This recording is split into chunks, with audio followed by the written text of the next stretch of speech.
Rasulullah adalah manusia yang pasti dijamin masuk surga, pasti memiliki kemuliaan, pasti diselamatkan dan disejahterakan oleh Allah Subhanahu wa taala baik dalam keadaan hidupnya maupun dalam keadaan matinya. Lalu buat apa kita mendoakan beliau? Sesungguhnya jamaah rahimani wa rahimakumullah, kita mendoakan Rasulullah sallallahu alaihi wasallam, kita bersalawat kepada beliau, mengucapkan salam buat beliau, manfaat terbesarnya justru adalah akan kembali kepada diri kita masing-masing.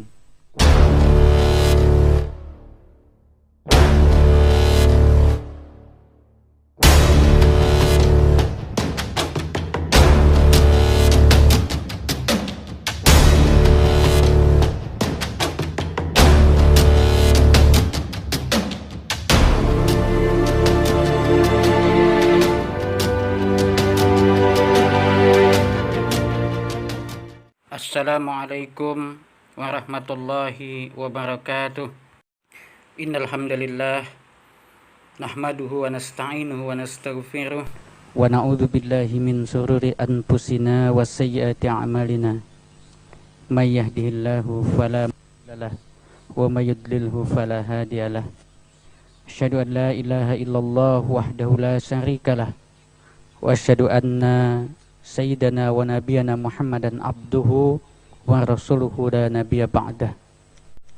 Allahumma salli wa sallim wa barik ala Muhammad wa ala alihi wa ashabihil mujahidina fi sabilillah wa man tabi'ahum bi ihsanin ila yaumil qiyamah. Pemirsa saluran dakwah Islamic Center yang dirahmati oleh Allah Subhanahu wa taala, alhamdulillah adalah ucapan paling indah yang keluar dari lisan orang-orang yang beriman ketika ia mengekspresikan rasa syukurnya kehadirat Allah Subhanahu wa taala. Pemirsa yang berbahagia, apapun kondisi kita, bagaimanapun keadaan kita, ketika kita mendapati diri ini masih dalam keadaan beriman kepada Allah, maka sudah selayaknya dan sepatutnya untuk kita bersyukur kehadiratnya. Mungkin kita menderita sakit, mungkin kita kekurangan uang, mungkin pula kita sedang galau karena suatu permasalahan. Namun sesungguhnya semua penderitaan itu, semua kesusahan itu tiada artinya jika dibandingkan nikmat Allah berupa iman dan Islam yang hingga detik ini masih Allah berikan kepada kita. Salawat dan salam semoga senantiasa Allah limpahkan kepada manusia yang paling kita cintai di dunia dan di akhirat. Beliau adalah Sayyiduna Muhammad sallallahu alaihi wa ala alihi wasallam. Bersalawat kepada Rasulullah sallallahu alaihi wasallam merupakan sebuah kenikmatan tersendiri bagi orang-orang yang mencintai Allah dan mencintai Rasulullah sallallahu alaihi wasallam. Kalau diumpamakan sebuah perdagangan atau perniagaan jamaah rahimani wa rahimakumullah, maka sesungguhnya bersalawat itu adalah perdagangan yang pasti untungnya, tidak pernah mengalami kerugian. Mungkin sebagian kita bertanya, salawat dan salam itu kan salam sejahtera, salam keselamatan buat Nabi Muhammad SAW. Sedangkan kita tahu Nabi Muhammad SAW adalah manusia paling mulia di muka bumi ini. Manusia yang keselamatan dan kesejahteraannya sudah dijamin oleh Allah Subhanahu wa taala. Bahkan Rasulullah SAW adalah penghulunya para nabi, pemimpinnya umat manusia, dan manusia yang paling mulia di sisi Allah Subhanahu wa taala. Lalu dengan kondisi Rasulullah SAW seperti itu, buat apa lagi Rasulullah didoakan?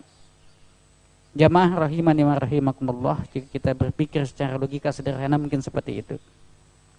Rasulullah adalah manusia yang pasti dijamin masuk surga, pasti memiliki kemuliaan, pasti diselamatkan dan disejahterakan oleh Allah Subhanahu wa taala baik dalam keadaan hidupnya maupun dalam keadaan matinya.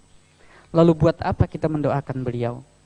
Sesungguhnya jamaah rahimani wa rahimakumullah, kita mendoakan Rasulullah sallallahu alaihi wasallam, kita bersalawat kepada beliau, mengucapkan salam buat beliau, manfaat terbesarnya justru adalah akan kembali kepada diri kita masing-masing. Salawat kepada Rasulullah Sallallahu Alaihi Wasallam ini bukan suatu pekerjaan yang sederhana, bukan suatu pekerjaan yang sepele bagi kita umat manusia. Mengapa demikian? Karena salawat kepada Rasulullah Sallallahu Alaihi Wasallam ini adalah suatu pekerjaan yang istimewa. Bahkan Allah dan para malaikat saja, Allah sang pencipta kita dan pencipta Nabi Muhammad Sallallahu Alaihi Wasallam, malaikat hamba Allah yang begitu taatnya kepada Allah saja, senantiasa bersalawat kepada Rasulullah Sallallahu Alaihi Wasallam. Innallaha wa malaikatahu yusalluna 'alan nabi. Sesungguhnya Allah dan para malaikat senantiasa bersalawat kepada Nabi Muhammad Sallallahu Alaihi Wasallam maksudnya. Ya ayyuhalladzina amanu, wahai orang-orang yang beriman, kata Allah, sallu alaihi wasallimu taslima. Hendaklah kalian pun bersalawat dan mengucapkan salam kepada Muhammad Sallallahu Alaihi Wasallam. Jamaah rahimani wa rahimakumullah, sedemikian pentingnya salawat bagi kita. Dan ketika kita mengucapkan salawat kepada Rasulullah Sallallahu Alaihi Wasallam, salam sejahtera, mohon doa keselamatan buat Nabi, maka apa kata Nabi? Seandainya kalian bersalawat kepadaku 1 kali, kata Rasulullah, maka Allah Subhanahu Wa Taala akan bersalawat 10 kali kepada kalian. Jadi jamaah rahimani wa rahimakumullah, seperti saya katakan tadi, kalau diumpamakan perdagangan, diumpamakan perniagaan, maka bersalawat kepada Rasulullah Sallallahu Alaihi Wasallam, kita sudah berdagang pahala, berdagang keridaan Allah Subhanahu Wa Taala dengan keuntungan yang berlipat ganda. Logikanya saja, ketika Rasulullah Sallallahu Alaihi Wasallam sudah memberikan jaminan kepada kita bahwa bila kita bersalawat kepada beliau, maka Allah Subhanahu Wa Taala yang akan membalas salawat kita. Lalu apakah salawat itu? Salawat adalah doa keselamatan, doa kesejahteraan. Ketika kita mendoakan Rasulullah Sallallahu Alaihi Wasallam, maka Allah Subhanahu Wa Taala sendiri yang mendoakan kita.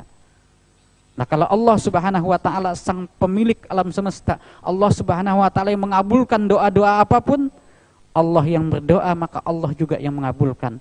Maka bisa dipastikan bahwa salawat kita kepada Rasulullah Sallallahu Alaihi Wasallam pasti akan berbuah keutamaan, kemuliaan dan keberkahan buat kehidupan kita. Oleh sebab itulah jamaah rahimani wa rahimakumullah, para ulama kita senantiasa menganjurkan kepada kita, mengajak kepada kita, bahkan mencontohkan kepada kita banyak-banyak bersalawat kepada Rasulullah Sallallahu Alaihi Wasallam. Selain salawat ini merupakan bentuk daripada rasa kecintaan kita kepada Allah, rasa syukur kita kepada Allah, ternyata salawat ini jamaah rahimani wa rahimakumullah juga menjadi bukti apakah kita ini merupakan umatnya Rasulullah Sallallahu Alaihi Wasallam yang benar-benar mentaati Rasulullah. Kata Rasulullah dalam sebuah hadisnya, al-bakhilu, orang yang bakhil itu, yang pelit itu, yang medit itu, man zukirtu indahu, siapa yang namaku disebut di dekatnya, lam yusalli alayya, dia tidak mau bersalawat kepadaku. Nah, oleh sebab itulah jamaah rahimani wa rahimakumullah, kita banyak-banyak bersalawat kepada Rasulullah, mulai salawat yang pendek sampai salawat yang panjang. Hal ini penting jamaah rahimani wa rahimakumullah, karena yang namanya kecintaan, yang namanya ketaatan, yang namanya kasih sayang itu tidak hanya ada dalam bentuk perasaan. Kita mengaku cinta kepada Allah, kita mengaku cinta kepada Rasulullah Sallallahu Alaihi Wasallam, tapi sudahkah kita melakukan hal-hal yang dicintai oleh Allah? Sudahkah kita melakukan hal-hal yang dicintai oleh Rasulullah Sallallahu Alaihi Wasallam? Kalau Allah Subhanahu Wa Taala saja bersalawat kepada Nabi, seberapa hebatnya sih kita hambanya ini, makhluknya yang hina dina ini, sehingga tidak mau bersalawat kepada Nabi? Kalau Rasulullah Sallallahu Alaihi Wasallam sebegitu cintanya kepada kita, bahkan di akhir hayatnya Rasulullah menyebut-nyebut kita sebagai umatnya, mengapa kita tidak sedemikian cintanya pula kepada beliau dengan menyebut-nyebut nama beliau? Aktualisasi sebuah kecintaan jamaah rahimani wa rahimakumullah tidak hanya ada dalam perasaan, tetapi juga teraplikasikan di dalam bentuk perbuatan. Apakah itu perbuatan yang berupa tindakan ataukah ucapan-ucapan yang menunjukkan kecintaan kita kepada apa yang kita cintai tersebut. Kaum muslimin jamaah rahimani wa rahimakumullah, pemirsa saluran dakwah Islamic Center yang berbahagia, kita selaku hamba Allah Subhanahu wa taala dalam rangka mengaplikasikan cinta kita itu Seperti saya katakan tadi, dengan ucapan, dengan perasaan, pun juga dengan aneka macam tindakan. Bagaimanakah itu? Ya tentu saja dengan mengamalkan segala apa yang Allah perintahkan dan apa yang Allah larang kita tinggalkan, dan kita laksanakan ajaran agama ini dengan tuntunan, dengan contoh teladan yang dibawa oleh Nabi kita Muhammad sallallahu alaihi wasallam. Itulah Al-Qur'an dan sunnah Rasulullah sallallahu alaihi wasallam. Dua pusaka yang Rasulullah tinggalkan kepada kita yang tidak akan mungkin kita tersesat jika kita mau mengamalkan keduanya. Rasulullah sallallahu alaihi wasallam pernah berwasiat kepada sahabat-sahabat beliau. Rasulullah katakan, tidak akan pernah tersesat kalian buat selama-lamanya jika kalian berpegang teguh kepada kitabku dan sunnah-sunnahku. Pemirsa yang dirahmati oleh Allah Subhanahu wa taala, ini adalah prinsip bagi kita sebagai seorang muslim. Prinsip bagi orang yang mengaku beriman kepada Allah Subhanahu wa taala. Al-Qur'an dan sunnah Rasulullah sallallahu alaihi wasallam ini merupakan pedoman kehidupan kita. Namun jamaah rahimani wa rahimakumullah, apakah kita dengan kapasitas ilmu yang sangat sedikit, dengan kapasitas pengalaman yang sangat sempit, dengan pengetahuan yang mungkin tidak banyak, bisakah kita langsung mengambil dari Al-Quran dan sunnah Rasulullah SAW? Begitu rumitnya, begitu banyaknya Al-Quran, begitu banyaknya ayat-ayat Al-Quran maksud saya, dan begitu bertebarannya hadis-hadis Rasulullah SAW. Bahkan terkadang ada sebagian orang yang memalsukan hadis-hadis Rasulullah sehingga kita tidak tahu mana yang asli, mana yang palsu, mana yang dhaif dan mana yang sahih. Nah, maka disinilah jamaah rahimani wa rahimakumullah, kita membutuhkan bimbingan orang-orang yang menguasai ilmunya. Kita membutuhkan bimbingan para ulama. Tidak mungkin kita yang awam ini akan bisa mengambil hukum langsung dari Al-Quran dan sunnah tanpa bimbingan para ulama. Makanya Allah Subhanahu wa ta'ala sendiri yang memerintahkan kepada kita, bertanyalah kalian, kata Allah, kepada ahli zikir, kepada ahli ilmu, jika kalian tidak mengetahui tentang suatu permasalahan. Jadi jamaah rahimani wa rahimakumullah, prinsip dasar kita adalah berpegang teguh kepada Al-Quran dan sunnah Rasulullah SAW. Dan dalam mengaplikasikan itu tentunya kita tidak bisa mandiri, tidak bisa sendiri. Apalagi jarak antara kehidupan kita dengan Rasulullah SAW telah hampir mencapai 15 abad, hampir 1500 tahun. Tentu rentang waktu yang sedemikian panjang ini, jika tidak kita ikuti ulama-ulama pendahulu kita, akan terjadi distorsi, akan terjadi pembiasan ajaran Rasulullah SAW. Dan ini yang pernah terjadi juga pada nabi-nabi sebelumnya. Sejak zaman Nabi Adam, Allah turunkan firman-firmannya kepada Nabi Adam. Nabi Adam sampaikan kepada pengikutnya. Berentang waktu yang begitu panjang, ribuan tahun, ajaran itu kemudian menjadi distorsi, bahkan hilang, bahkan terjadi pemalsuan. Maka Allah turunkan pun nabi-nabi selanjutnya. Demikian terus sampai kepada Nabi Isa alaihissalam. Dan terakhir adalah Nabi kita Muhammad sallallahu alaihi wasallam. Namun Al-Quran yang diturunkan oleh Allah Subhanahu wa ta'ala kepada Nabi Muhammad sallallahu alaihi wasallam, Allah jamin keasliannya, Allah jamin kemurniannya. Inna nahnu nazzalna zikra wa inna lahu lahafizun, kata Allah. Sesungguhnya kamilah yang menurunkan az-zikr. Az-zikr itu adalah nama lain Al-Quran yang merupakan pengingat bagi kita. Dan kami juga lah, kata Allah, yang memelihara atau menjaganya. Oleh sebab itulah jamaah rahimani wa rahimakumullah, Allah mudahkan bagi umat Islam, bahkan bagi seluruh umat manusia untuk menghafal Al-Quran. Dan kita patut bergembira, di tanah air kita saat ini ada banyak sekali rumah-rumah penghafalan Al-Quran. Ada banyak orang-orang yang sudah hafal Al-Quran, bahkan dari tingkat bayi sampai orang yang sudah tua renta, begitu mudahnya menghafal Al-Quran. Di Samarinda ini saja misalkan ada berapa banyak rumah tahfiz. Bahkan sekarang ada PAUD, pendidikan anak usia dini, yang isinya menghafal Al-Quran. Dan uniknya jamaah rahimani wa rahimakumullah, Al-Quran ternyata begitu mudahnya dihafal. Bahkan kalau kita saksikan di media sosial, banyak video-video bertebaran bagaimana anak-anak yang mengalami gangguan emosional, mengalami gangguan otak, seperti anak autis misalkan, atau anak mengalami kekurangan fisik, ternyata mereka pun mampu menghafal Al-Quran dengan bagus. Kenapa? Karena Allah mudahkan bagi mereka untuk menghafal ayat-ayat Allah Subhanahu wa ta'ala.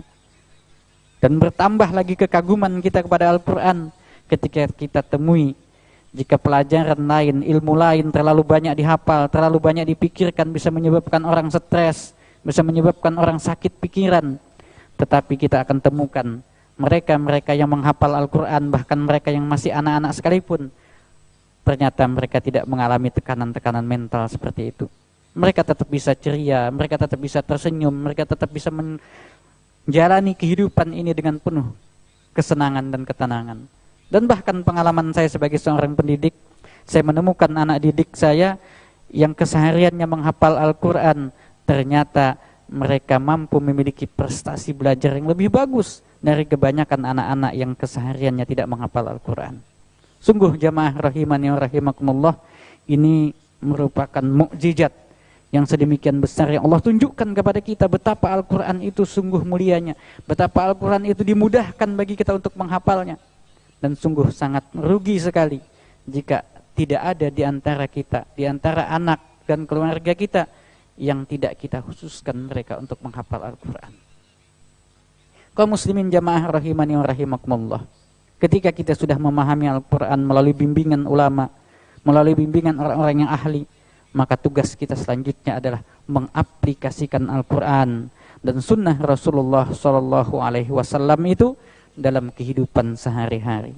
Mulai dari kehidupan pribadi dan rumah tangga kita, sampai kehidupan berbangsa dan bernegara kita. Mungkin ada perbedaan pendapat di antara satu ulama dengan ulama yang lain, tapi biarkanlah itu, karena itu merupakan wilayah ijtihadiyah yang dibenarkan oleh Allah Subhanahu wa taala dan diberikan kemakluman oleh Rasulullah sallallahu alaihi wasallam. Sampai-sampai Rasulullah mengatakan jika seorang hakim itu berijtihad menetapkan suatu hukum, lalu ia benar dengan ijtihadnya, ia akan mendapatkan 2 pahala. Dan seandainya ia salah pun, karena ia sudah bersungguh-sungguh ingin menerapkan hukum Allah Subhanahu wa taala, ia pun masih diberikan oleh Allah 1 pahala. Itulah bentuk kasih sayang dan kemuliaan yang Allah berikan jamaah rahimani wa rahimakumullah kepada orang-orang yang betul-betul ingin melaksanakan agama dengan sekuat hatinya, sepenuh keinginannya. Itulah yang mungkin bisa menjadi pelajaran bagi kita, bahwa hidup kita ini, bahkan mati kita ini sekalipun, tidak lain dan tidak bukan hanyalah untuk mengabdi kepada Allah Subhanahu wa taala. Kita boleh memiliki profesi yang beraneka ragam. Ada kameramen yang di studio ini, ada produser TV-nya, ada pimpinannya, atau Anda yang di luar ada sebagai tukang parkir, ada guru, pejabat militer, anggota dewan, bahkan pemimpin negeri ini sekalipun, kita semua tetaplah hamba Allah Subhanahu wa taala yang dengan jabatan dan posisi kita itu, kita dituntut oleh Allah untuk bagaimana menjadikan jabatan dan posisi itu sebagai sarana untuk mengabdi kepada Allah Subhanahu wa taala. Wa ma khalaqtul jinna wal insa illa liya'budun, kata Allah. Dan tidaklah aku ciptakan jin dan manusia kecuali untuk beribadah kepadaku. Siapapun kita, kalau kita masih manusia atau kita jin sekalipun, ketika kita masih masuk dalam 2 kategori makhluk Allah Subhanahu wa taala ini, maka kita tetap melekat kewajiban pada diri kita untuk berbakti kepada Allah. Profesi kita boleh macam-macam, jabatan kita boleh tingkatannya macam-macam, tetapi kewajiban asasi yang melekat pada setiap diri kita sebagai hamba Allah Subhanahu wa taala adalah mengamalkan ajaran Allah, mengabdi kepada Allah Subhanahu wa taala. Mungkin kita sudah terlena dengan kehidupan dunia kita, kita terlena dengan jabatan kita, kita terlena dengan posisi-posisi duniawi kita. Mari, posisi itu tidak perlu dibuang, jabatan itu tidak perlu ditinggalkan. Tetapi bagaimana jabatan dan posisi itu saat ini, mari kita jadikan sebagai sarana untuk mengabdi kepada Allah Subhanahu wa taala. Jabatan tidak akan lama, ujungnya pasti pensiun. Demikian juga usia kita ini tidak akan lama, ujungnya pasti akan berjumpa dengan kematian. Selama dia masih bernama makhluk, tidak ada yang abadi pada dirinya, ujungnya pasti ada akhirnya. Hanya Allah Subhanahu wa taala lah zat yang qadim, zat yang kekal, zat yang tidak berubah. Baik sebelum adanya dunia ini maupun hancurnya dunia ini, Allah Subhanahu wa taala tetap dengan keadaannya, karena Ia adalah Rabb yang Maha Kuasa, Tuhan yang Maha Agung. Tetapi kita jamaah rahimani wa rahimakumullah, Kita adalah debu-debu yang diciptakan oleh Allah Subhanahu wa taala ke alam dunia ini. Kita dihadirkan ke tempat yang penuh dengan dinamika ini buat apa? Buat membuktikan seberapa bagus amalan kita, seberapa sahih keyakinan kita. Allazi khalaqal mauta wal hayata liyabluwakum ayyukum ahsanu amala. Dialah Allah yang menciptakan kehidupan dan kematian untuk melihat siapa di antara kalian yang paling baik amalnya. Kalau Allah sudah lihat amal kita, Allah sudah lihat pengabdian kita, Allah akan memberikan balasan kepada kita. Kita diamanahi oleh Allah anggota tubuh, kita akan pertanggungjawabkan. Kita diamanahi oleh Allah anak dan istri, akan kita pertanggungjawabkan. Diamanahi harta, akan kita pertanggungjawabkan. Pun ketika kita diamanahi oleh Allah Subhanahu wa taala dengan jabatan, dengan titel yang beraneka macam, semuanya tidak akan lepas begitu saja. Semuanya akan menuntut kita di hari kiamat nanti. Oleh sebab itulah jamaah rahimani wa rahimakumullah, kita tidak boleh asal-asalan dalam bertindak, dalam berucap, dalam bersikap, apapun posisi kita.